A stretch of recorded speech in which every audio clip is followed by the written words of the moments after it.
Welcome to the final week of the internet. Yes, it all ends after this, doesn't really. Welcome to Santa Monica. That is the Santa Monica Pier. Glorious place to be. There's a Bubba Gump's fish place on there. I haven't been there yet, but we have been to. Where was it? Was it Arlington? We used to go to Bubba Gump's fish place. First time was in Anaheim. Anaheim, okay. They both start with 8, that's good enough for me. Welcome to the ECS show. It is the final week of the online bracket before we go towards the finals in London. That is DDK, that is the Stormborn, Eric Stromberg. Welcome back, everybody. It is week 5 here at ECS. Again, these final teams are playing for a spot at the finals. Where are the finals? Where can you go and see these teams live? It is in London, ecs.faceit.com. We're not doing it in order production. I'm doing it just now. Get some tickets for the finals. ecs.faceit.com is where you can find the information. They're in London. They are 8th and 9th of June 2019, just a short few weeks away. We've got plenty of qualified teams already. You can go into your CSGO client. It'll even show you the teams that have qualified already, and it'll show you how many slots are remaining, and you can favorite that, and then maybe it'll be featured in CSGO next month if you cannot make it to the finals yourself, so you can still take part, have your own little participation in your own way. Let's have a look at the format. It is the last week, so you might think, oh, surely we know the format by now, but no! The first 3 weeks are different to the final 2 weeks. The first 3 weeks, if you win the week, you make it to land. The final 2 weeks, you're trying to accrue as much prize money as possible, and the people with the most will finish those final slots. So we thought NIP were qualifying last week because of Avangard's absence, but Fours are not playing this week, so Avangard took their spot. So it is still all to play for mainly between those two.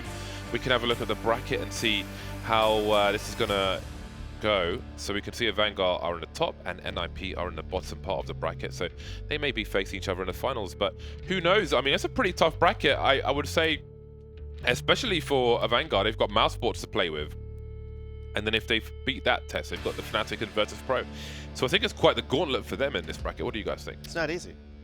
It's not easy at all. Yeah, it's gonna be really interesting because I think actually Fnatic are 4th ranked in the world now on HLTV right now. NIP are 5th, which kind of, I think it's worth it to really talk about Mousesports just yet because they're still pretty new and racking up those results under this lineup. But yeah, it's really tough. Virtus Pro as well, always a wild card at this point. I think we don't know necessarily what to expect from them. They can be kind of explosive, and their new players really promising. So they're a lot of fun to watch at the very least. Let's look at today's schedule. This is the on-stream schedule. The others will be taken care of by the community commentators. So Avangar and Mousesports will be our first game of the day, and then Optic versus NIP the second. So we're following the story of the main two teams who are trying to qualify for LAN here in the European segment of the show. Now, I've got some. Okay, right. I'm the host, so it's time to talk about me.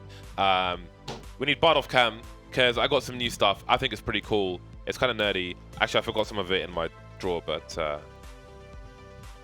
where's the Bard off camera? Well, press the button. I like this as like a reference to the orange box. Do you remember the orange box? When you say remember, wait, hold on a second. Okay, so look. So I got a new watch strap, right? But you might notice that it has a number on it. Oh, this is kind of weird. All right, hold on. It's a stat track. Is that how many people you've killed with your watch? No. That would be a cool one, though. I definitely could find a way to wreck somebody with the watch. All right, so let's see. There's a number. There's another number here. All right, so do you recognize that number? Oh, yes. It's the bomb code. Yeah. There you go. So because you could, this is, there's a vintage version of this, which is in my drawer, which basically is the French Marines used to make a watch strap from what do you call it? From parachute cord, because when they used to get a watch in the military, they only got the head and the pins. So they made these from parachute cord. So this is like an imitation of that, and they used to have codes on them. So I've put the bomb code on them. This one's better. Come on. I've got to do the wrist roll. Press the button. Look, marvelous, Whoa. Gorgeous. That's a nice turn. Anyway, Dan, what were you saying? Sorry. No, just saying that I just remembered that this reminds me of the orange box, which was like it's like a compilation of a few Valve games. Oh, I thought you meant like the building blocks long time ago of the maps in general. But yeah, I remember the orange box. I bought that.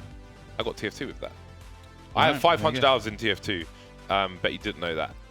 Anyway, let us know how many hours in TF2 that you have on our socials. at ECS on Twitter, or you can use a Facebook account. Either or is fine, and you can use our own Twitters as well. But here's the main bits and bobs. I have to do theirs. Really, we want to do ours, but such is life. They do pay us money, so that's fair enough. Facebook.com on Instagram, always good to watch as well. ECS on Twitter and on the YouTube. Today, maybe tomorrow, since we've got so much programming today. Tomorrow we'll put out the flamethrower video. But if we have time, then we're going to, we've got a new video for you this week as well. How much time do we have before the game? Roughly. Okay, he just looks at me and is like, oh, I should talk to him in response. All right, can we play My telepathy's not working right now. a little bit? Can we play a teaser of like the next video? Oh, fine, do the rest of the work first. All right, let's go through the veto. Let's go through the veto and see what maps these teams will be playing on. I suppose we should go through the rest of the show. 265 days since we could draw the map, by the way. All right, so Vertigo has been insta-vetoed, which is a good one for Mousesports because we've seen that at Avangar. They had like the Wall of Smoke retake attempts and things like that going on. So right here we've got Train, the first pick from Mousesports. Inferno will be the pick for Avangar, and then Mirage. I mean, it makes me think of old Mousesports when I look at the Mirage pick, but I don't know what to expect. But I see open maps, I think of Woxic. What do you think? I see all the rounds, and then all the rounds, and then most of the rounds, James. I feel like it's going to be very close. Very cryptic. On Train and Inferno. But, I mean, these are maps which I think for both of these teams, the map pools in that sense line up really well for a really close match. And Avangar have such a... We've seen the kind of style of play they have and where they bleed you out. They bleed you dry, and they really test your patience, and they do it really well. Like, they're a great team from that perspective. And Mousesports is an explosive team, so I'm really curious how that works with the stylistic matchup. So I feel like out of the gate, Mousesports have some challenges, but if they make it to Mirage, I feel like I'm favoring Mousesports pretty heavily because their firepower is pretty mental. I mean, I think Mousesports, these maps kind of fit for both teams, but I think it's a little better for Mousesports because we saw Train for Mousesports the other week. They looked very good consistently over the last couple of weeks. Saw them on Inferno. They played also really well, so I just think that they might have a slight edge. Yeah, I agree. I've been reluctant to pick Mousesports purely because I want to see more from Mousesports, but moving into the pinnacle predictions, I'm going to go first. I'm calling 2-0 Mousesports. 2-0 Mousesports. I'm going with Mousesports too. Okay. I'm going to say 2-0 as So well. that's I'm going quickly. bold. I'm going All bold right, here. Dan? I'll go Mousesports. I don't think there's any need to predict the exact map score because... He's Why scared. predict more than you need to? I'm not asking you to, but I just, when do I do that? He's confident. I almost never do that. You never. It's So true. it's got to mean something when I do. It right? does. I mean, It has to. It got must. Me. So I think it's going to be 2-0 Mousesports. I'm taking Connor, where do Mousesports you too. stand? I'm going to go with sitting. Avangar. I think they're going to want to win more. Wait, why have I got Avangar? When I said Mousesports, and Connor just said Avangar. That's a good point, actually. I didn't make that consideration, but I mean, I think it's important. It's still important testing grounds for Mousesports where they're trying to build, have that synergy, and so on. So even though Avangar have more to win long term, That's a good point, man. within this week's bracket, I think Mousesports ought to have more wins to have long term in building their own team. So on paper you might think it's less competitive, but I think in reality it's more because Mousesports needs to improve as much as possible, as fast as possible, moving forward into all the other tournaments they're also going to be playing. Now it's time to look at the fan predictions and see what the internet thinks. This is the last week of the internet, don't forget. Oh my days. Wow. It's so funny That's a little because skewed. That's ridiculous. it's so funny because this is, I think, the fan prediction that we've had, which makes sort of the least sense statistically and pretty much in all ways, except it's just pure brand value. Yeah. Pure brand value, pure hype. And because this is probably close to 50-50, isn't it? If we're honest. Yeah. Like 55-40, you know, Yeah, something like that. Yeah. Yeah. Wow. Absolutely. I think it's a very tight game, and this is interesting to me because I feel like, at least for me, people will say like, who's your favorite player? What kind of team would you build with 5 people? But for me, it's not about the individual, it's about the whole. It's about playing Counter-Strike in a unit, and I think Avangar are one of the teams who can be, they're not perfect, but you see some good examples of them working together, some little things. So I'm stimulated by watching them. So I'd say I'm a fan of Avangar in that respect. Not to say I'm not a fan of Mousesports, but again, I think that's kind of skewed. But we've got that's a Pinnacle have Mousesports as a solid favorite as well. I wouldn't say as much as we just saw from the fan predictions, but that is well, I did pick a 2-0, so I guess it's all kind of working out as far as we're concerned. Yeah. It's working. Yeah. So yeah, I think brand value definitely has something to do with it. I also kind of think that Mousesports just came off a win off of the DreamHack Open. Yeah. That's Tours? Yeah, the tours. Yeah, that's true. What else would I want to mention? I looked at the post-match comments on Reddit from Avangar's play last week, and a lot of people think that, you know, they'll hang around for ages, a bunch of people will die, and then Jane will kill everyone. So let's see if that happens today, because maybe it does. Do we have time for a teaser now? The big gun one. Yeah. Okay, we're going to do a teaser. Last time we did a teaser, we played the whole thing, but we had a delay. So maybe you'll see it later today if there is a delay. But for now, we'll do a teaser until I say cut.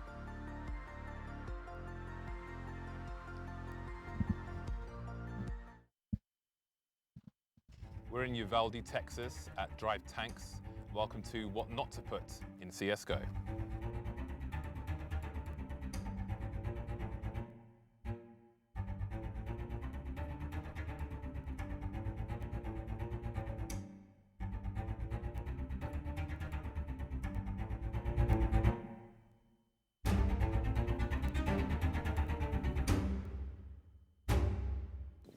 We're here in Uvalde, Texas at drivetanks.com, and once again we've got Riley, and we are doing what should not be in CSGO, and it apparently is a Pack 40, so why exactly is that? What are we dealing with here? So the German Pack 40 behind me is actually an anti-tank gun. Sole purpose was taking out armor. It was a very powerful gun that the Germans developed in World War II, could basically take out anything we had. Cut it! Cut it! Cut it! I hate having a camera that close to my face. Got goosebumps. But I did it for the people, man. I climbed into that van. If you saw the M4 video that we did, there were two targets. One was that van, and the other was this like small square metal plate. I aimed at the plate because it was a smaller target, and I hit it with almost every bullet, which was fantastic. Way to brag. Obviously, the recoil. It was funny because the comments on the video, people like recoil. I'm not sure if they're being ironic, if they're joking or not. Like they're expecting like a Counter-Strike recoil compensation, which isn't really necessary. You just need to hold it in position for the most part. At least that weapon. But that thing was full of glass and so on. But I got in there for the gram.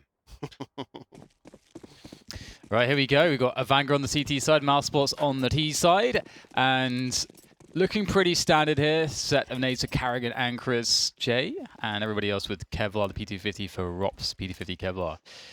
He has been raid bossed as Avangar go for the smoke kit on Buster and Kevlar for everybody else. So, and a B rush. This is as standard as you like for a beginning of train. Oh. Fitch kicks things off with a headshot onto Frozen. Keykurtz lurks. Oh, that's an important one, and Woxic's going to pick it up. I think most people will be thinking about that Woxic 1v5 still. Well, it wasn't exactly a pure 1v5, but it was very impressive. Buster with a smoke and a defuse kit. Looking for the second player. I think he's just seen him now, falling back. Now, the Glock spam could be a problem. Hilariously, if he takes up Rops and tries to smoke defuse versus Woxic, which is unlikely based on their positions, that'll be really interesting considering Woxic picked up the USP. It'd almost be at a disadvantage. Okay, there's a smoke up Woxic's facing, and Woxic's aim is too much on this occasion. 3 kills for him. Mousesports get off to a good start on the T side. Your sniper player with 3 kills on a pistol is never a bad situation. It's always nice. Mousesports keeping it simple. I mean, it's a pistol round, using numbers, out shooting them, and so awkward Molotov that killed. I think it was Fitch. Maybe it was someone else, but one of the Vanguard players died in a Molotov in Z, which could have been a different round if you could avoid it. You're not getting shot at. How did that happen? So I think on the T side, I'm going to try and point out the kind of one-man grenades we see. Takes of IV and so on. So we can try to make people learned men and women So we've got anti-eco time. Are they going to go through the smoke? This could surely be very, very risky. And there goes Frozen. 1 by 1. Ideally, you'd want to pop out with 2 players at least to stop that kind of variance from happening, because that's almost guaranteeing variance. Buster trying to do what he can, not quite happening. But if we've got 2 players really tagged now. Karrigan and Chris J combined 9 HP. So this is getting very weird. So as we said, James apparently kills everybody. Maybe he will on this occasion. Second round wouldn't be a bad time to start. Oh, okay. Well, I was about to say, they can create a situation where James can't really push without going extremely close range with the scout. Where in that reality, they can trade him and he shouldn't be able to get a kill. There is no purpose for them to peek him. So if at this point they give more kills prematurely, that's definitely a mistake. But James can try to keep them on the bomb site, because eventually they'll have to try to leave. And he does have the angles to prevent that. And he has an understanding of relatively where they are. So perhaps James can actually get another kill here, or a tag that could result in the death post-bomb detonation. But looks like they will escape. And James will keep his scouts. But that run was actually saved by Woxic. He went down pretty low, but just got 3 quick headshots in quick succession. Here you go. There's 1, there's 2, and there's number 3. It's tapping away. So on paper, it seems like the smart thing to do if you're playing against a team that's probably going to force spy on the second round to smoke, flash, and Molotovs. But the thing is, it makes you kind of transparent. The CTs can hide behind the smokes. They can kind of group up and cross higher because they see all these smokes and nades coming over A. It's hands them the extra time to set up. On paper, looks good. Actually doing in the execution, I'm still mixed feelings on like an outside set piece on the first anti-eco. Yeah, I'm not a fan of going through the smoke. That smoke on Ivy is thrown from above the ladder position. So in Europe we call it pop dog, but in America they call it ladder, with reference to what did you refer to as pop dog in the older This games? one right here. Sidewalk. Yeah, sidewalk. Yeah. Trains pop dog in America. So playing with the beds, he calls that pop dog. So it throws everything off. Leads to that's some really- confusion. Every time you guys say pop dog, I'm looking there, but it's ladder, and it's just. There's no one to be, man. Why do you keep saying pop dog? I do like the fast approach outside, though, from Mousesports, just because I think that on train especially, you want to give pistols as little time as possible to reposition. And you want to gain position very quickly, because once you have that position, especially in the outer bomb site, the round's basically over. But if you play really slow and they allow the pistols to move around, or lose a pick because someone finds a deagle angle on you, then all of a sudden your ability to trade it, lose a couple players, but to at least get a winning position in the round, diminishes immensely. But enough about that, I suppose. We are 3-0 up for Mousesports, and finally the 4-buy will come in hands of Avangar. James on the AWP, everybody else on the Augs, of course, and this is where the Counter-Strike really begins. It's apparently ZWER. I think it's supposed to be Russian for animal. Somebody was telling me on Twitter last week. However, most of the time when someone's doing a Russian translation to me on Twitter, every time it's been wrong. So I'm going to assume it's not true until somebody tells me otherwise. Okay, so this is a grenade execute you normally see. Maybe expecting that James will be ahead of it. A nice flick from him, catching Chris J off guard, and there's no answer from Mousesports. One thing that could have made that okay, losing a player there, would be to gain position, but they lose another player.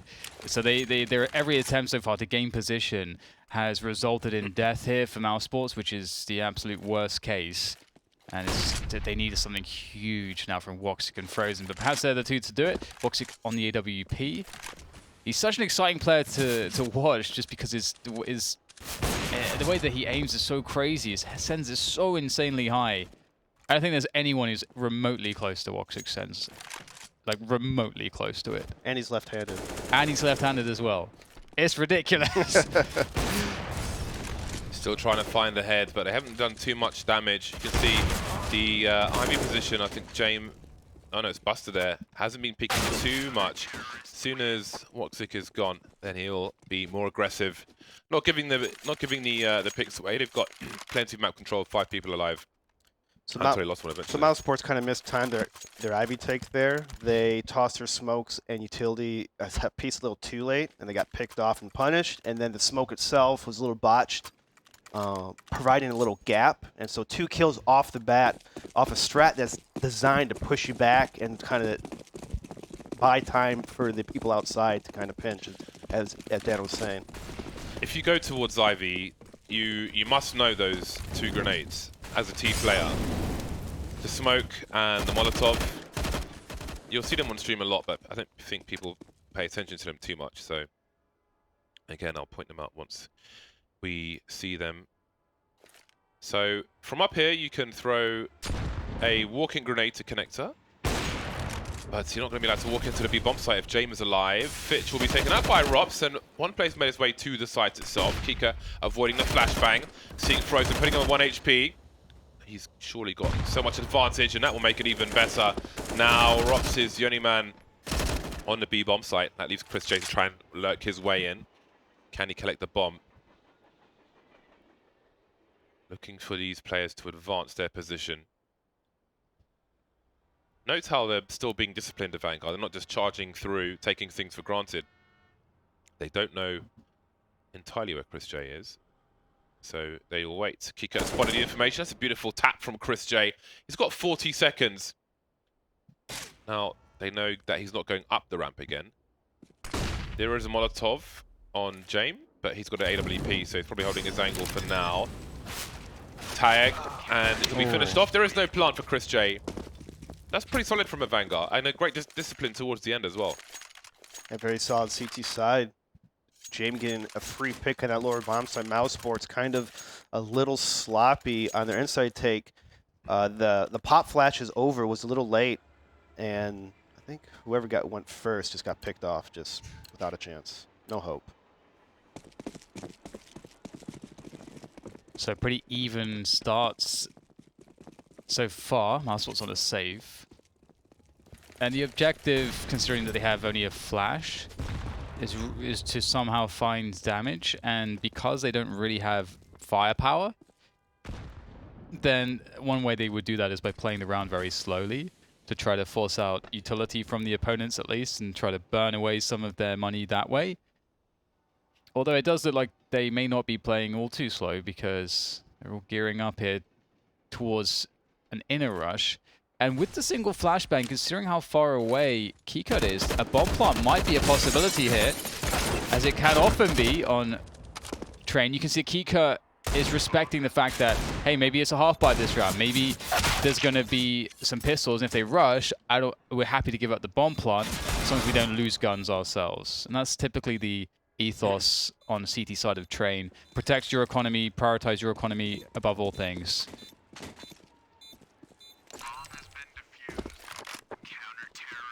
There we go, 3-3. I feel like the rounds of Vanguard have won have been very strong in the fashion in which they've won them. So this is a fantastic start for them on Train.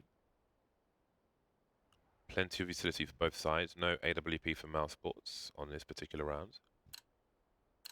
Woxic opting for Kevlar. You can see he spent 4,800, so not quite enough for a helmet. So he'll be one with the team. All right, lads, let's learn some lineups. This is, what is this, an E-box smoke? Like a weird E-box smoke, get you a little closer. Doesn't seem like he'll be throwing it for a while. Oh, or will he? The tease. So Chris J's lining something up as well. Bomb transfer.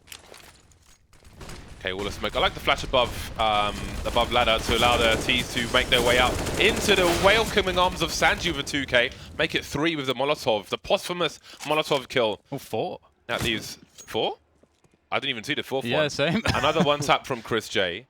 And he's got 1 minute on the clock, though. He doesn't have the bomb, but the bomb's in the A-bomb site, and he has position to get through one of the choke points, at least to this point. James is holding an angle from the ladder position.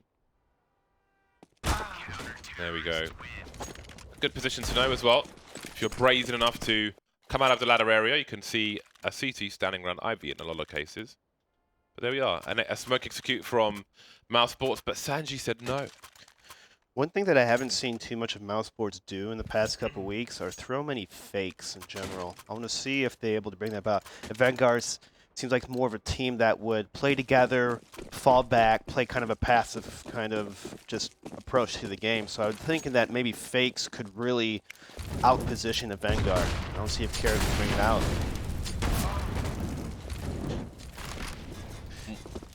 Not much you can do against that.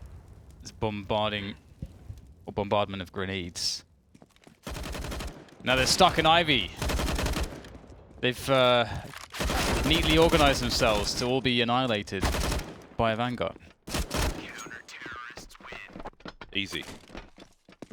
There's a nice pop flash for CTs. If you're by the ladder of the train near Ivy, and you look at the kind of lines in the ceiling, and you left and right click flashbang, it creates a beautiful arc, and you could run with it to kind of bait them to face you if they are moving up.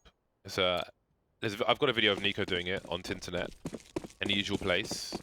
Good one to learn as well. Defensively, Ninja Turtle smoke into the bomb site. That's not the sandwich one. That will be the E-box one. There we go. Sandwich one is super simple. I like that HE from Buster because he bounces it where you would basically throw the other grenades from the T perspective. Woxic will be smoked off. 2 plays towards Ivy. That's going to waste a lot of time. So Woxic will make a rotation. Now, if you were in a Hell position, some people wonder why Heaven is on one side and Hell is on the other side.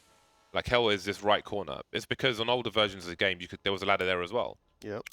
So that Molotov, he'd also throw the smoke pretty much the same way, and then throw the molly in a straight line over the box in the middle. That's the kind of general take of Ivy you'll see later on. But we've got Mousesports moving over towards the B bomb site. Sanji potentially has a quick rotation, but Kiko's got a lot to do here. He hasn't played this close too often here, so it's very committed. Doesn't work out. Oh, it does work out. I guess 2 from the Molotov, and incredible amounts of delay, because look at this. Rops, he can't even really get the bomb at this point without using all of his utility. Chris J, who was supposed to be lurking, now has to abandon that plan to try to help out Rops, but he's too slow, of course. The fake flash will be actually, no, it's actually just a genuine flash, which works very well against Jame, but almost as 2 with 15 seconds. Chris J, he hasn't got time. That's very sad. Wow, that Molotov from Kika just roasted 3 players, but effectively, that's... Can we just note that he threw it sideways? It's another level. Yeah, you should know how to throw... Like, you could, for example, if you're a CT and you want to fast smoke Ivy, you can run sideways and release the smoke grenade to go down Ivy. You just need to know the angles to do it. So it's a good thing to learn, as evidenced by Kika. He was very low on time, so you can see he's got that sideways throw, so he doesn't really compromise his momentum to try and get cover, which is really smart from him. And I think that talking a point on the last round is Chris J statement in the Ivy was like a big key point of Avangar keeping 3 people there. Fast outside for Mousesports, trying to mix up the pace, trying to make this explosive. Chris gets really far forwards there. That's unfortunate for him not to be able to pick up that kill, and that might start to make things quite difficult here for Mousesports as they still are vying for position. Rops in Hell, looking to creep, but they haven't gotten the kills Ivy yet, so it's not really all that safe for him to make these moves. It's very risky. Buster's right around the corner. Are there any flashbangs from him? There's only one on Frozen, and it's a dry peek into Buster with a better angle, better position, and Mousesports still in a desperate time, but they do have some position to work with here, and that's a good start. Oh, that's beautiful from Woxic. Just gliding around the map. The Ivy smoke actually helps them plant the bomb, potentially, if they can figure out where the other player is. So you can see Woxic with confidence will do that. Thank you very much. Again, Ivy, very important to hold. Does he see? Oh, I don't know. They're backing away from the bomb site. So he'll cover Frozen. Ooh, Buster surely sees him, but Woxic's too fast. That's his 3rd frag, but where is Kika? Kika surely can't get 2 from this position. Waiting for Woxic to back up too much. There's a HE towards the E-box area. Frozen has a quick peek, and now they know where he is. Woxic, no fear from the man. 4K, easy stuff with the saved AWP that Chris J picked up. That's a pretty good recovery by Mousesports, and they did a little twist on their outside take that we've seen in the last couple of weeks. A lot of times we see a person run towards the sandwich to the bomb train. This time we saw a person swing an E-box instead. So a little, I guess, trying to anti-strat the anti-strat, if you would say. So it's a very nice little touch-up on Mousesports. But, I mean, that's not what won the round. What won the round is the 2-on-4 play by Woxic and Frozen.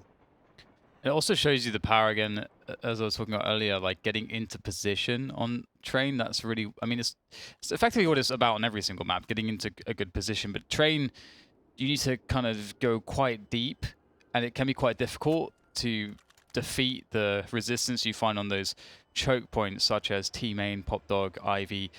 Getting through those is quite difficult, but once you're in the yard, you've got a lot of space to play with, to find fights, to outplay your opponent, outsmart them.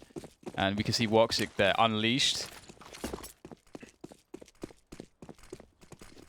4 to 6. Woxic going for a timing pick on Keycut perhaps, but the early smokes will deny him. We've got early smokes all over the place. I'm not sure who threw the smokes first. I imagine the T's outside threw their smokes to bait out some of the CT utility. More smokes to be deployed here from Mousesports, just Rops with one left. They're really threatening, you know, that fast pace.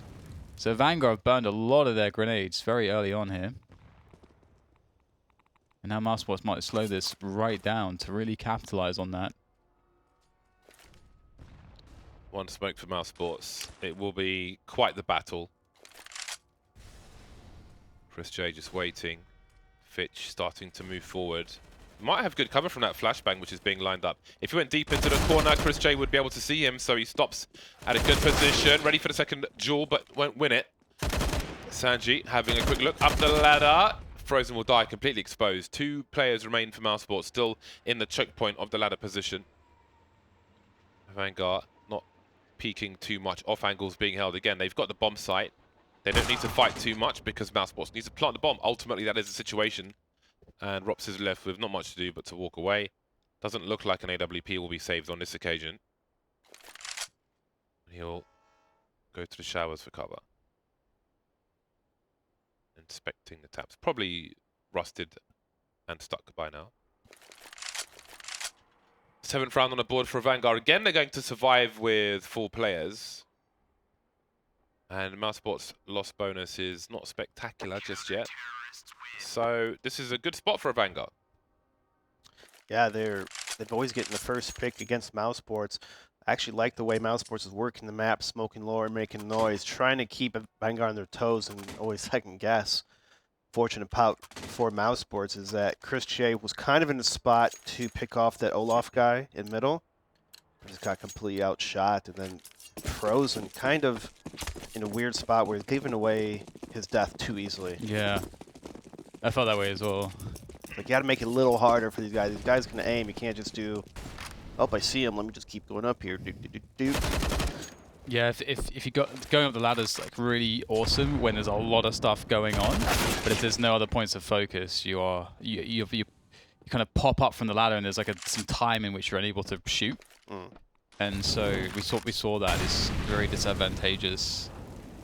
And it looks like Avangar have, I mean, the success for Mousesports has been pretty few and far between. They don't really seem to find any success outside of the pistol. They've got 1 round outside of the pistol, as you can see on the top of your screens.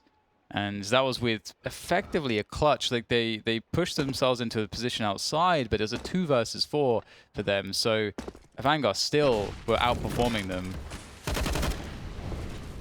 Okay, trying to secure the bomb plant, guaranteeing the money. And with that smoke, they can actually try and push forward behind it. Control towards oil. So a great HE onto Rops, but only does minimal damage. The idea was good at least. You can see them closing the distance now. The connector smoke. Chris J dancing. Carrigan waiting as well. So Chris J's trying to bait them, but James seems to realize what's going on. Why on earth would you? Why otherwise would you do that? That's a great read of the situation. 4 versus 3 for Avangar. They'll lose Buster. That bomb's quite ticked now. I'm starting to wonder. There is a flank coming down the ramp, however. Rops and Watsik are pretty damn low, but they might even win this. They just wanted to plant a bomb, and they're going all the way. There's a smoke diffuse, rings the bell, and finishes him off as well. Everybody apart from Rops will die, but that is a surprising round win from Mousesports. Yeah, that was way too easy for them to get into inside pretty much almost uncontested, and Vanguard taking a super long time regrouping and trying to retake it. Got to give yourself a little bit more time if you want to do these kind of full-time retakes. Great play from Rops with the saved rifle. So I mean, they bought around the AWP, which they saved, but essentially with 2 saved weapons, they've pulled rounds out. So they're making good use of bad situations. So they'll likely wait out this smoke. And I wouldn't be surprised if we saw that smoke and molly up top of Ivy. Maybe not with Woxic standing there, though. He may yearn for a peek. Oh, Was it a Vanguard? A Vanguard are masters of doing this. Throwing the HEs down. yeah, I Was think it so. NIP they were doing it against? Yeah. In the final. Rez It was amazing. I've got a video to make I've about never that. seen someone get naded as much as Reds in Yeah. that series in any way. So funny. Look at Sanjay was ladder him, now he's all the way back by camera. Now Fish is going to take his turn.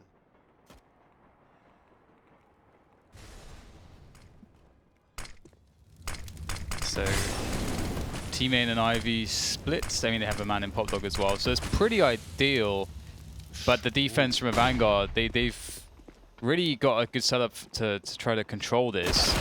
Keycat pushes through the smoke. They've got Sanji by camera as well, so there's not really a way out for Mousesports. They've isolated it around the hell position, and it's just Chris left from this spot now as well.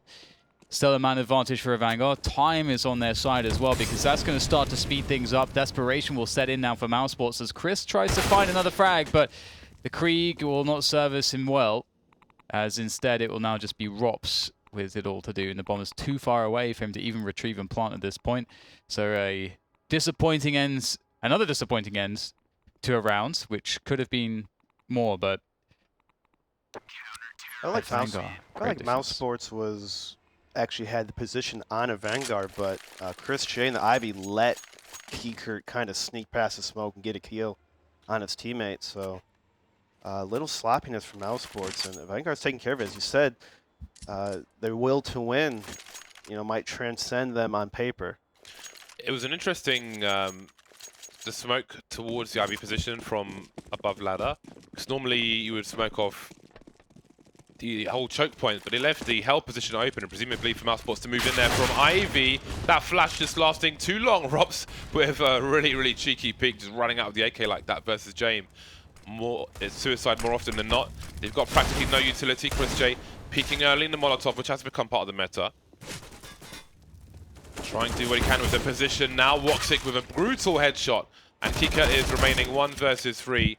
Down. Oh, this could be beautiful. Surely gets a kill after the fact. He does, but the second last round of the first half will go to Mousesports. Half the rounds they've won have been the hard rounds. It's when they've had to force buy. And it's Woxic killing like 3 or 4 people, so doesn't say much of their, I guess, team play strats at the moment. Well, I'll credit that when he got that scout kill towards Ivy, Chris J was baiting, trying to stay alive rather than fighting to the death to kind of allow that situation. So there is some team play there. Also, Rops getting the entry with the flashbang, that opened it up to allow Woxic's position to. So that's something. Carrigan trying to dive through Sandwich.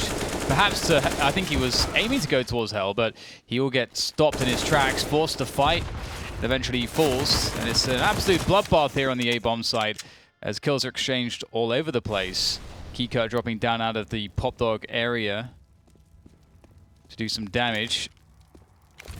And now Rops and Frozen are the ones in the clutch. Better weapons overall, but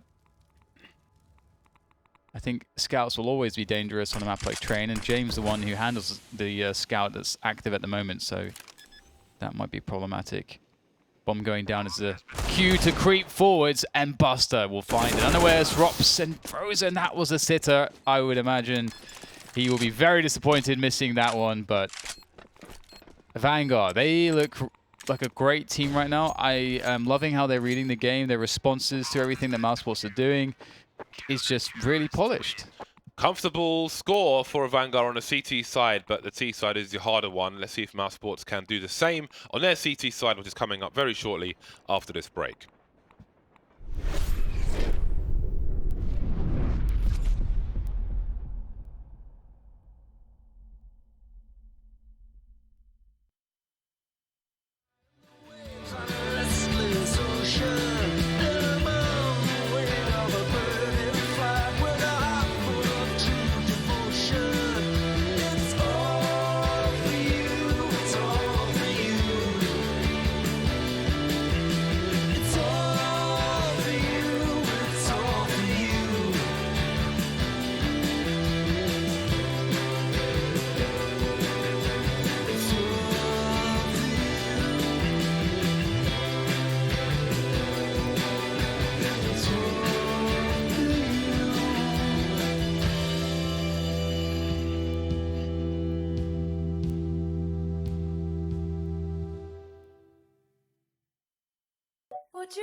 Would you rather stay? I watch you be and slowly walk away. I would rather leave. I'll take your heart and wipe it off your sleeve.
I quite like that song, but it's time for a different kind of music, some heavy metal, if you will.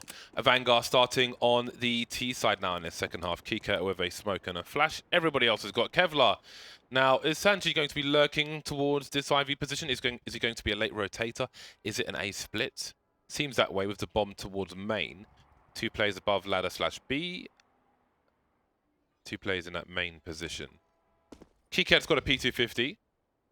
That longer range. I feel like dropping 2 P250s might be an idea on train. Because there's so many long channels where headshot with a Glock is not going to be enough. It can work. I believe it. 5 P250s, I think. 5 P250s, couple smokes, 3 HEs. There's no aim punch in this game with pistols. I agree with you, Dan. I think There's too much aim punch. maybe. They should take away aim punch with pistols. What do you think? Bit controversial? Make pistol rounds way more interesting, I promise. There's some strafe jumping in there. All right, Frozen starts things off from Sandwich. Oh, that is fantastic. And he's got 3 now. Maybe a chance at a 4th. Down to 18 points of health. Will eventually be silenced, but the damage he's done is resounding. There's only 2 players left for Avangar. It's desperation mode, but they're doing not too bad of a job. Key cut. Oh my God. Voxic just running straight in front of him, and Kika clutches it down. That is not bad. After the start from Frozen, which was quite unlikely, Avangar turn it around somehow. Mousesports' time and space and is not on point this map at all. And even Frozen getting those 3 kills, you have to do so much work to get those 3 kills. And He's like, shut up! You're on a 4-on-2 situation and you get picked off little by little. Mousesports just not really peeking together, exchanging together. It's a huge part, and you can't flub those kind of rounds. That second frag from Frozen was nasty. He's angry, wasn't he? He's angry. I'm Get out of my angry. face! I need to revisit the armor penetration of the P250. I can't remember. I was looking at the wheel where you buy the weapons. It shows you the armor penetration in numbers, but it also shows you on the scale. But the scale is kind of weird because I think one weapon was like 96 armor penetration, the other was like 115, and it was like so far away on the bar. But anyway, enough nerddom. Frozen gets tagged and he has to concede his position. Move away with the scout. So a 4-man retake with 2 scouts. How much do you invest into this? You don't really have position. You could just start again in the next round, considering you've gone for the force buy. So do you think you're actually going to win it? Maybe you do, especially now. Carrigan with a smoke play. How on earth did he manage to do that? Took it for granted. It's not a brick wall. Buster with a Mac 10 could absolutely do this. Combined 45 HP and only 1 helmet. It would be an easy spray down. Free fire. Oh my God. There's beautiful, but he will get finished off. Is there a kit? There was one there around there somewhere, but he can't see it. Is a kit on site? I mean, he's got to run away. He's not going to defuse it. I think he thought he maybe picked it up and was testing it out. Carrigan had it. I don't think it made it to the site. I think Carrigan had it. Yeah, Carrigan didn't have it, and he died by this summit area spot. He got 2 kills, and then... That's quite something, though. I think in most cases that that is doomed, but that retake. But walking through the smoke quietly, I respect it. That's the last place they're going to look. You never know when someone's going to be running around the corner, especially in a round such as that. So fair enough. But this is interesting that Mousesports decides to buy again, though they just barely lost that force buy. Maybe a big disadvantage for them. We'll see.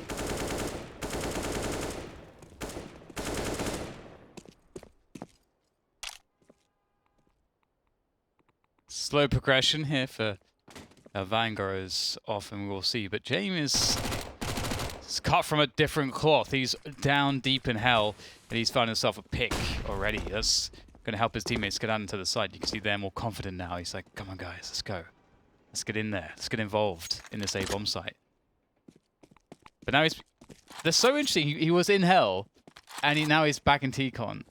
I feel like that's never what happens. I feel like you want to stay out there at least. Just hang out. Just you don't have to push. You already committed that far. You can just stay there. Just stay there. Stay in it. Just like harass. You know, that will create opportunities for your teammates.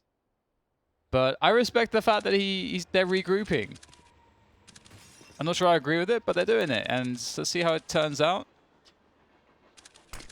So far be it for me to question the eternal wisdom of Avangar. Has that smoke left the hell position open again? Oh, Carrigan being utterly baited, it seems. Okay, that's a proper smoke for Ivy that you get from above Pop Dog, as opposed to the variation Mousesports threw when they wanted to make a play into the A-bomb site. A patient of Avangar take the A site. They've got no casualties just yet, so indeed a double force buy from Mousesports. Very unusual. And again, hopefully they eco next round, but they can reset the situation somewhat with these 3 players who are still alive. So we'll see what happens. But 12-6 for Avangar. They pretty much need to win this week. And they're moving to double the score of their opponent on the first map. They're an underdog. Well, we were 50-50 in the studio. Pinnacle has Mousesports as quite a heavy favourite, I would say. And even more so in the fan predictions. But not quite working out that way. Losing the pistol and then going into force buy hell put Mousesports pretty far back in this game. As far as the stylistic matchup goes so far, it looks like Avangar. I think for me, in a way which is expected, it's really difficult for Mousesports to deal with, because Avangar have the style of play. It doesn't really matter like who they play against. Like they have this, because they're quite defensive, but the way that they do everything is very team play oriented, very tight. it allows them to be very resilient against a huge variety of opponents. Oh, Nice little flick from Chris. And we see that here that, you know, Mousesports are struggling to get players into position on train against Avangar, because Avangar are so good on these rotations. Rops, it's time to shine with the Deagle in hand, but Buster's got one for him. And there's not too much to be done to prevent this bomb from going down, but maybe Chris J can make it a little bit more painful for them with that scout. We'll get another tag, and that's all he's good for. Sanji's been tagged. He can't really run away at the moment. Is he doomed? Karrigan starting to move forward. There's no defuse kit. He has no Kevlar, so picking up a weapon would be a bonus. Note how he stops before he's exposed to the lower area. So far, so good. The spray's there. So is Sanji. Only one bullet from Zoom, and that's a big headshot from him to hold on to some extra money towards the end of that round there. So 13-6 for Avangar. They are not too far away, but Mousesports have the luxury of maximum loss bonus as they face a 7-round deficit. The 2 AWPs will be out. Karrigan has had some flashes of his TSM time form with the AWP of late, and he's picked up a second AWP in this round, so we'll see if he's able to continue that success. Yeah, I think with Karrigan, he was very underplayed on the FaZe lineup because he had so many great individuals, and so I don't think the focus was ever on him individually. And so I like that in this team, there's a bit more freedom there for him to There's more quality. yeah, there's more opportunity for him to be a Counter-Strike player as opposed to just an IGL where he's trying to get the most out of a guy like, you know, Nico or Guardian or whoever it might be. So I kind of like this team for Karrigan more. But here we go. They'll be diving into the B-bomb site once again of Avangar. Here, it's actually going to start off better for Mousesports for once. So we'll see if they can convert on this, but the bomb will still go down. But how far can Mousesports get? Ooh, that's a great push from Chris J. So they're going to get pretty damn far. 2 versus 4. And now 1 versus 4. Jame with the AWP. Time to hold on to it. Surely he does not try and save this. I think he's hiding in plain sight at the moment. So we saw a similar thing in a T-Execute from Mousesports, I think on the Eco run, where they get that smoke down between 2 of the back trains to give them cover to try and take the rest of the train yard post-plant. This is the smoke I'm talking about. But Chris J just wiping them out. Look at the sweep. No panic, just perfectly calm motion from one to the other. Absolutely marvelous stuff from him. And that's the first of many required rounds for Mousesports. yeah, Rob's doing a good job staying alive after getting that kill. You know, sometimes you have that inside bomb site person. You just want to keep getting kills. You want to keep getting information, but that could, you know, that's more risk of dying. So Rob's staying alive, waiting for his teammates, waiting for Chris J. So, I mean, if Rob's died, Chris J would not have been able to make that move because they'd be looking at him more intense, like towards the area. Very important. The subtle differences of just staying alive. I wonder if Avangar will try to run a fake after, you know, they've just done 2 B rounds in a row. Got everyone outside B again. The issue is that currently there's no pop dot control. Here comes a push towards the B bomb site. They've got the bomb there, so it's not going to be a fake. So 3 B rounds in a row. And 2 pretty quick ones, this one included, and the previous one. But this time, it's not looking so good here. Chris J is not getting any multi-kills to allow Mousesports a better chance in, but maybe I'm wrong. Maybe just need to give him some time. There's one. Flash through the smoke. Will it be heard? I'm not quite sure. Buster taken down anyway.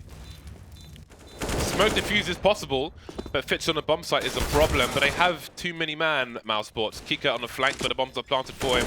Nothing he can do but damage at this point. Almost, but not quite. Round number 8 for Mousesports. Maybe they were confident in their CT side all along, and they were happy to go for that double force buy. Fake. To give themselves a good buy. Fake's coming. Is it coming? Are you saying Avangar is conditioning their CTs? A fake is coming. It has to be. Or they think it's going to fake and they hit inside again. Is it one of those? I think a fake has to, I think it's going to be slow rounds with a B fake, because they've gone B 3 times in a row. It's been pretty unsuccessful. The only way that you can really capitalize on that is in an implied way, where you're thinking about the future and you think, okay, we're going to just kind of wear down their economy. We have a big lead already. As you say, we want to condition them, and in conditioning them, we want to break them as well at the same time, with having a perfect rounds to exploit the weakness that we set up. But they have no utility left, so I'm not gonna. So, yeah, I think that fake's not coming anytime soon. Perhaps after all. It's a nice pick though. That's them taking control of T-Con again. That's really important. They don't have Pop Dog though, so you kind of have to clear both T-Con and Pop Dog really if you're going to play slow rounds, or re-clear them, those positions. Keep the CTs honest. You're not always able to do it though. You can see the utility is not really there for Avangar to do that. This will be a difficult one for them. The timing for Rops is pretty good, but James still trades. The bomb plant will be had.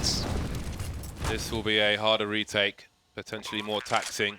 Frozen on the way down. Got to pick the timing, maybe play off his teammates once the guns start. There's the flashbang, and James completely blind around the corner. Is he able to escape? Frozen's afraid. He's afraid, and James able to escape and take out Woxic in the meantime. The hesitation from Frozen has allowed this to slip out of the hands of Mousesports. He had to chase it, but he thought maybe James would go for the re-peek, and that indecision, that hesitation may have cost them the round and the game. I'm wondering if Frozen has nerves issues, because I remember from last half, you know, when he was that last person alive trying to defuse the bomb, he still was there towards the bomb site when it was impossible to defuse, and he ended up dying because of that. I'm kind of thinking, is that a nerve issue? Well, he's extremely young, isn't he? Yeah, he is really young. So maybe it's an experience and his first thing. big team too. So. Yeah. I would hope it's an experience thing over nerves. Just needs to, you know, plenty of these players have been in all these situations hundreds and hundreds of times. So you don't need to think about what you need to do, you just know already. I wonder if that's the same lineup for the HEs that they throw. I'll soon find out. Yeah. It's going to be quite a long demo to edit though. Ooh, beautiful. Yes. You love to see that. It's so awesome. Not enough teams understand how to do this stuff. These are the basics. Look, it's just one. Well, it isn't one of them around yet, but decisive advantage created. Woxic has to go clutch mode here. He's picked up one. He knows there's one in hell, and there goes a flashbang as he repositions. Flash reposition. Use the utility, and he is completely outplayed. Buster, who just sat there in Olive at the mercy of Woxic, who used all of the utility at his disposal to pick up that kill. He's equalized the numbers here. And Frozen, can you find a good timing for this? Perhaps he doesn't want to push until there's confirmation of numbers towards that B-bomb site. Rops is creeping up meanwhile, and that might be a surprise. If his timing is good on the peak, this might work out really well. But they are starting to drop into the bomb site now. So important this round for Mousesports. Woxic has done so much to bring it back to a doable position. Well, that's a big frag. Maybe there's a chance yet. Sanji down to 6 HP. He's gone. Keykurt's left with it all to do. Now they can pick up some upgrades, get rid of that FAMAS. So there's a chance yet for Mousesports, but the margin for error has been reduced. 2 AWPs going into the next round. Lots of bounty to be had. Looting. I can't stress enough how smart Rops is playing inside. He knows that Avangar is the type of team to use kind of more numbers. Let's take inside together with a lot of people. So if you play the traditional playing by myself, kind of pushed up, you're going to get run over a lot of times by the team. So Rops instead is kind of sitting back, trying to get a pick, or just trying to find information and then keep playing passive, wait for his teammates. So it's a really good, smart play style for a team like Avangar. Staying alive, sometimes all you got to do. So that's a really good point. It's something I've been trying to focus a lot more on is how can I stay alive and reposition like the most times possible for as long as possible. And it's just an easy way to outplay people sometimes. Right. We got that Avangar buy. Classic Avangar buy, the AK on key Kurtz. Everybody else full save, pretty much. Kiko has been performing pretty damn well, actually. So yeah, I was like, you could mention everyone's talking about Hami, Jamie doing all this work advantage, but Kikert, he's been top fragging for them pretty consistently almost every single map that I've seen last couple weeks. Yeah, he's looking really sharp, honestly. And he doesn't have a helmet, though. Might not matter. There's only 2 orgs. The rest are one-shot guns, pretty much. So here he goes. Down sidewalk. And he's going to be able to take down Rops. James takes down Frozen. And you can see that they purposely do not smoke sidewalk because they want to trade. They know that they have to cut the numbers down. That's actually very smart. They get the bomb down. They do excessive damage. Might be a chance here, even with the pistols. Oh no, it doesn't quite work out for them. But again, let's note that they did not smoke sidewalk. It was all about trying to get the frags there so that they can not have to fight against 5 CTs that have full utility. Yeah, Kerrigan's nade on that retake saved Mousesports on that round. We had one person, you can see right there, kind of pushed up. And that nade landed right on his feet. And he's going to get a kill if Kerrigan did not nade that guy. So very good recovery by Mousesports and very good eco by Avangar. That's so much damage. I love the PC-50. It's one of my favorite guns. Yes, me too. It's cheap. It's reliable. I know Dan loves it as well. Do you, Dan? I just missed the 5.7. The old 5.7. I'm losing faith in that gun. The one where you could reliably shoot someone in the head at least. You can't even do that, it feels. Quick boost from James. I like this elevated position because he sees players on a ladder. Don't scope in again. Really awkward if someone's up there to spot the angle from the floor. So James has a lot of good support in that respect. With his AWP plays on all maps, on both sides. Not the flash he's looking for. You can see towards Olof from the IV position, which is an important angle to be aware of as a sniper around IV. But it seems that B will be the focus here for Avangar. So Ross playing really far back here, and Mousesports start off strong. Chris J with the opening kill. And Avangar, so many B rounds. They are going B pretty much exclusively, it feels like. And they've got only 2 remaining against 5 players. This is not a good look. And they're not able to take enough space towards connector. Partially because as you've highlighted, Eric, you know, Rops is playing really passively and ensuring that Avangar can't take those forward positions, and that's the name of the game. If you go for a B round and you want to win it, and if it's just a straight up B rounds, you have to lock off connector. You got to get teased pretty much all the way deep, all the way towards connector, and set up around it. That's how you win those B rounds.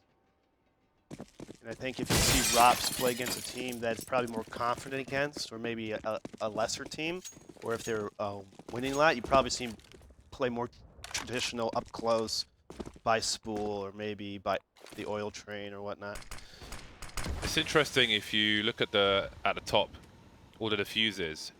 Normally we would say, you know, the T side are having a certain level of success, but they're not quite finishing it. But I feel like at least where the B bomb side is concerned, Mousesports are allowing them to have that success. Once the bomb was planted, it was essentially 2 versus 5 for Avangar. So Mousesports are very comfortable allowing them to have a certain amount of space and then just taking it all away, choking them. Asphyxiation on the B bomb site. And some towards A as well, as Avangar are forced away from main. Again, they've got the hero AK-47, this time on Kikert. They have position in Pop Dog. But that's about it.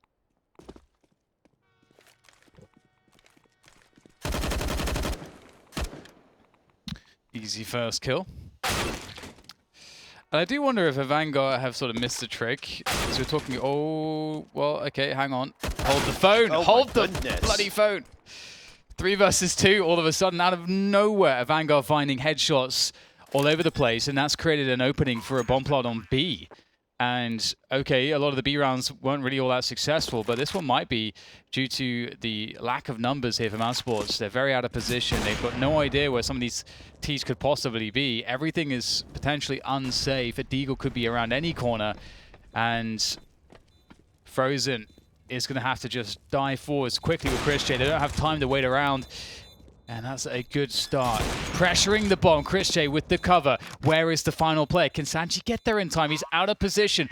And somehow Mousesports saved the round again. It is a stark difference. If you look at the scoreboard at the top of your screens, look how many defuses, and there's 2 detonations as well in this second half.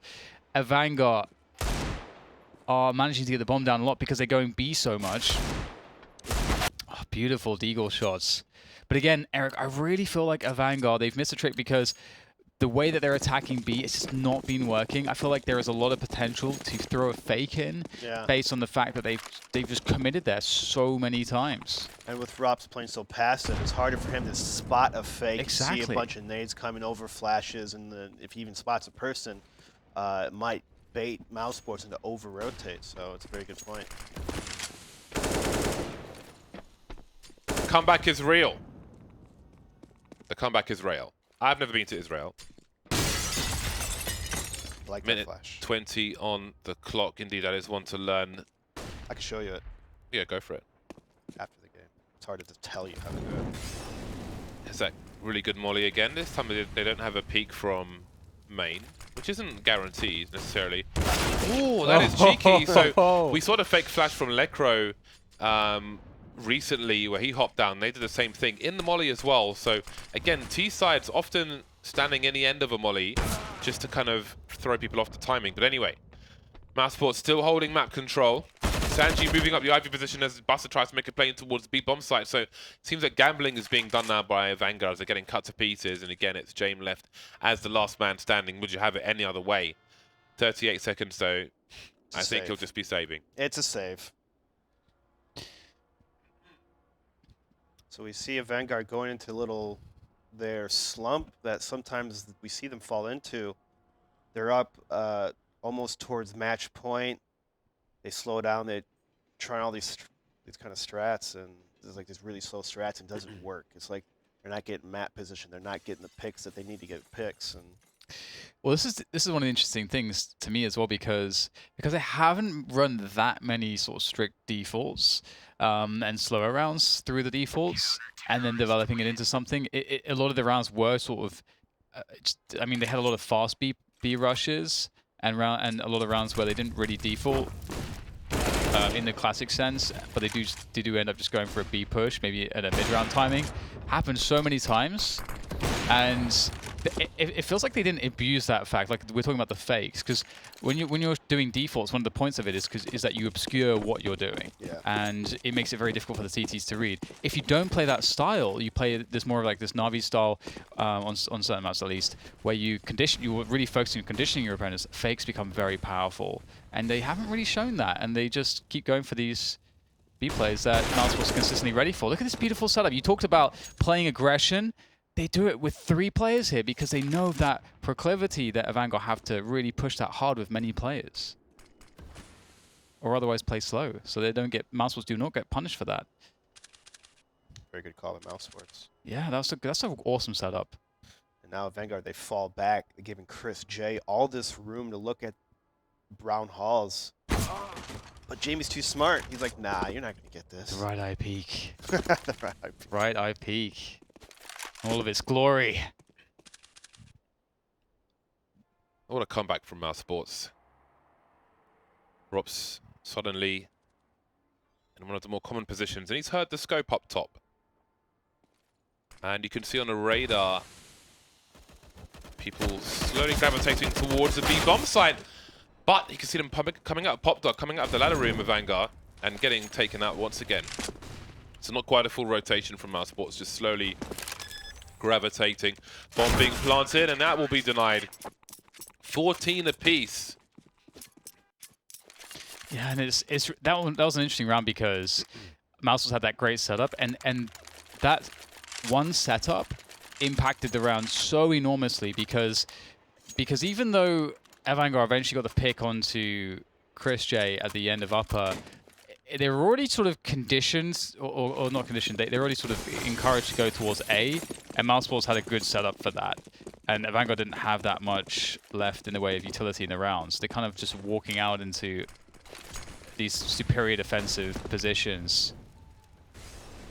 So Avangar struggling to get a grip of any advantages in the early to mid round against Mousesports here.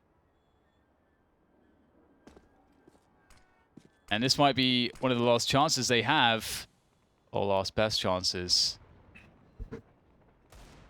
A two-man setup for Mousesports in B. They're ready for this. Oh dear. Not now. Surely not now, Mousesports. Bomb being planted. And mostly still alive for Avangar, so that makes quite a difference. Jame on a long flank. 3 players to try and defend on the B bomb site, one of which has a pistol, but Chris J's looking for it, realizing that surely someone's going to be flanking, and he's right, but he's also wrong, because he thinks no one's there. Now this flank becomes everything. Jame in the back. Oh, I don't think he spotted the player on the ladder. He's sorely exposed. No, actually dropping down off the ladder, but they're on the bomb. There's no way for him to get there. Buster has to stop it, but he can't, and that is it. Mousesports now after a very long string of rounds. Look at how many defuses. There's a timeout in there. There's all sorts of action. They managed to make it work. How many rounds is that? 1, 2, 3, 4, 5, 6, 7, 8, 9, 10, 11. So they've won 10 of 11 of the last rounds. Surprised there's no timeout being called by, or more timeouts being called by Avangar here. But you have them, use them, right? Oh, 9 now. Sorry. Just slow it down, do something, you know, talk about it, regroup, refocus, reset. There's a lot of things you can do in these timeouts. You did say all the rounds, Dan. Indeed. And here we are. So we've got 2 players moving towards Ivy for Avangar, fighting around the E-box, and Kika will get the... I mean, it's a noble effort. It is a noble effort on the ladder as well. Ladder inaccuracy, not something you can really control. Don't think anybody's an expert in that. Chris J with a very brazen angle now that he knows that the ladder position is secure. Avangar rotating away from the Ivy area. He seems to be going elsewhere. I don't know if... Chris J should hear this rotation, actually. There's some warning for Rob, some molly in main, and a smoke behind it. So they're faking a rotation now towards the B-bomb site and walking back towards A, where they've just been smoked off. There is a minute on the clock, however.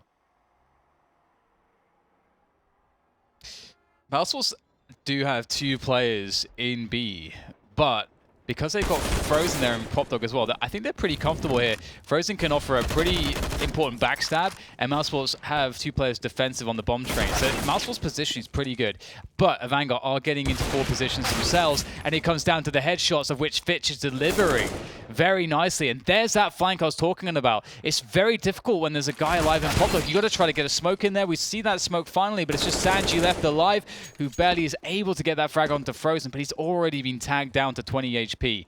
Up against Rops in the 1 versus 1 with limited time to reset this, and Rops has the position. He hears the stepping. He knows exactly what's going on. He can time this flank to perfection. And Sanji, there is... I don't know how he wins this. He is in such a disadvantage. He's got to have such a strong guess as to what Rops is doing. It's a good plan, and he's found a position. Maybe Sanji's actually got a chance here. Rops might be forced to tap the bomb. Rops knows that he has to be close, and he's found him.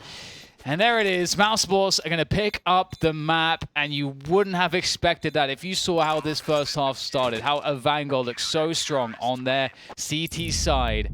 Their T side, they just couldn't find the answer. Yeah, Mousesports having a couple of their problems of their own on their T side, but Avangar even having more. We saw again, they're just that slow play style. If they're not getting picks, it seems like they lost. They don't know how to enter the bomb site without relying on these picks. So maybe Avangar has to have a little better game plan where, as you said a lot earlier, Dan, about faking, maybe even tossing some defaults so you can condition the fake, like little things like that could maybe bring you a couple of rounds on that T side. That second half was really crazy. Avangar win the pistol, if I'm not mistaken, and then Mousesports go for the double force buy, which is extremely rare. And you did wonder, but then they went into their buy rounds with absolute confidence. retakes on B were sublime. They allowed Avangar into the bomb site, and many occasions they post-plant. It just didn't have the personnel. Mousesports looking really strong on that CT side, so that is the first map in the bag for Mousesports. Avangar starting on the back foot again. Every match is pretty much a must-win for them, and now they've got to do it the hard way, losing the first map of this best-of-3 series. Stay tuned. After the break, let's see if Avangar can bring it back to a third map.